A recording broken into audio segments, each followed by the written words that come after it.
MeghalayaPost.news.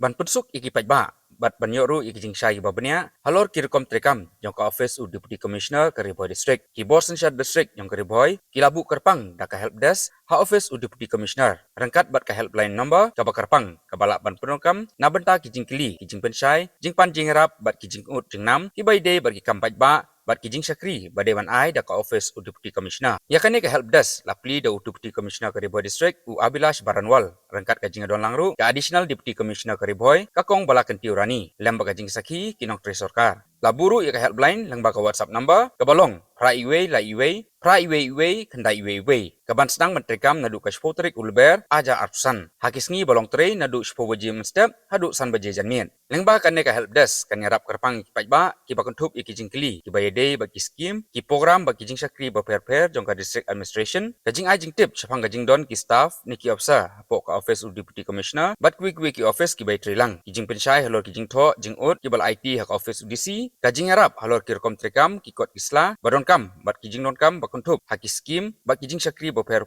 ka jing priang ki jing ut bat ki jing ai jing mut jong ki Paidbah hapo ka Office UDC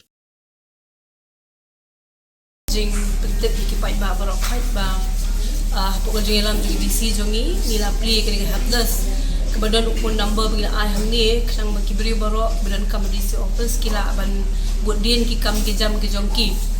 kila ban phone hulu number ban kli lagi kam ki jongki ki branch ba pe ka dap ne ya ti kalong kaski ke bakong san bat kali ka jing persang ke barat ke jongi ban punduna lani ban kam Pynsuk ki Paidbah bikin don kam ban wan ban pulut bai kali na jengai bikin yo ki jing tip lumbau ni number bat kila ro ban bu ki message jongki WhatsApp kang bangila ban facilitate na banera iki ban yo ka service ka por biang people can be guided and facilitated to speed up the works of DC office so or maybe if they have a in our office, Deputy Commissioner office, we have started this practice of help desk. 2 people are being dedicatedly appointed for the same. Anyone who comes to office and seeks any guidance regarding where is the revenue branch or for that matter establishment, anything, they can ask them. Secondly, they are being also provided a phone number. So if any person has any work with DC office and they require a follow-up, they can ask the concerned staff and over phone, and they can follow up so that the person so that the members of the public do not have to come to office again and again just for the same piece of work. They can get information over phone and WhatsApp. Simultaneously, after let's say after they have visited the office, if they have certain complaints or grievances with the office and they want to register the same, they can again approach the help desk and register their feedback and complaints and grievances. So basically these 2 people will be equipped with every information that is there to be provided to public,